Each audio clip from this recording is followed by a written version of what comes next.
Good morning বন্ধুরা, চলে এসেছি আবার একটা নতুন রেসিপি নিয়ে। এই রেসিপিটাতে একটা নতুনত্ব আছে। এখানে আমি ফিউশন একটু অ্যাড করার চেষ্টা করেছি।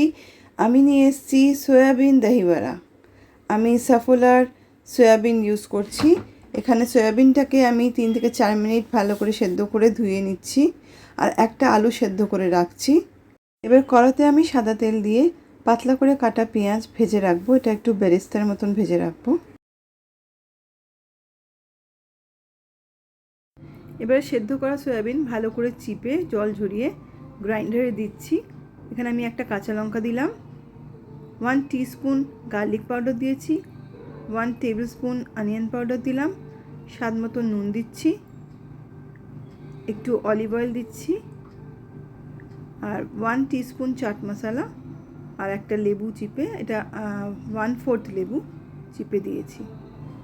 ভালো করে পেস্ট মতন করে বেটে নিয়েছি। এবারে সাদা তেলে এই পেস্টটা, সয়াবিনের পেস্টটা আমি দিয়ে দিলাম, অ্যাড করে দিয়েছি। এখানে আমি সামান্য কাশ্মীরি চিলি পাউডার দিচ্ছি, 1/2 টিস্পুন আমি রোস্টেড কিউমিন পাউডার দিয়েছি, জিরে, সামান্য গরম মশলা, খুব সামান্য গরম মশলা পাউডার দিয়েছি, আর লাস্টে আরেকটু চাট মশলা দিয়ে এখানে আমি একটা আলু সেদ্ধ দিয়েছি, মাঝারি সাইজে, মোটামুটি ছোটোই, খুব একটা বড় না। 1 টিস্পুন আমি বাটার দিয়ে দিলাম। ভালো করে মিক্স করে নিন, ভালো করে সটে করে নিচ্ছি আমি। ভালো করে কষে নেবো যাতে পেস্টটা ড্রাই হয়ে যায়। কষতে কষতে ড্রাই হয়ে গেছে। এবার আমি বেরেস্তাটা দিয়ে দিচ্ছি, পেঁয়াজ ভাজাটা দিয়ে দিলাম, এবার মিশিয়ে নেব।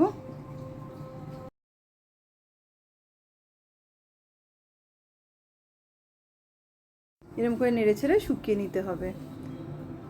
চাটনির জন্য আমি তেঁতুলের পাল্প, খেজুর, কিছু কিশমিশ গ্রাইন্ডারে দিচ্ছি, জল দিয়ে আমি এটা পেস্ট করে নেব। তারপরে এটাকে আমি ফোটাবো। এতে আমি গুড় অ্যাড করলাম, আপনি চিনিও দিতে পারেন। ভালো করে ফুটিয়ে নেবেন।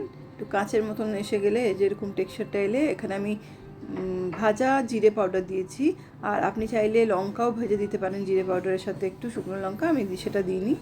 এবারে আমি মিক্সচারটার ছোটো ছোটো বল বানাচ্ছি। এরকম করে সব কটা বল বানিয়ে নেব। এবার কড়াতে আবার তেল দিয়ে শুকনো কর্নফ্লাওয়ারে কোট করে বলগুলো আমি ভেজে নেবো। আর খুব খুব কম সময়, 30 সেকেন্ডসের মতনই ভাজতে লাগবে। আর খুব সাবধানে ভাজবেন, নরম ভেঙে না যায়। মিক্সচারটা যেহেতু অলরেডি ওয়েল কুকড, তাই জন্য এটা বেশিক্ষণ ভাজার কোনো প্রয়োজন নেই। জাস্ট একটু হালকা হাতে ভেজে সঙ্গে সঙ্গে তুলে নিতে হবে।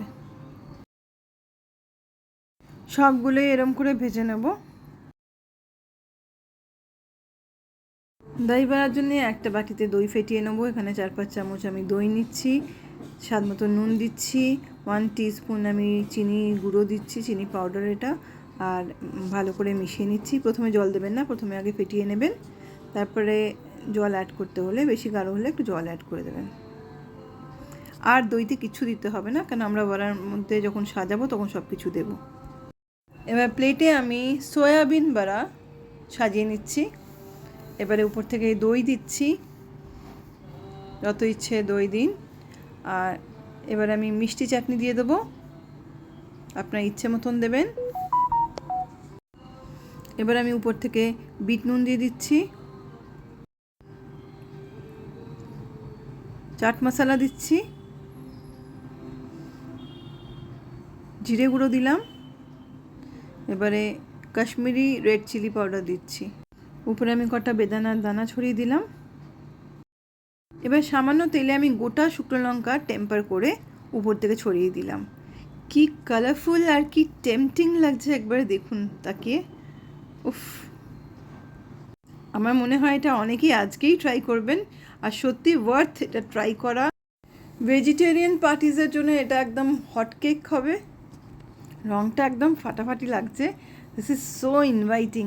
একদম বানিয়ে ফেলুন আজকেই, দেরি না করে। আর লাইক, কমেন্ট, শেয়ার করে জানাতে ভুলবেন না কিন্তু। Thank you.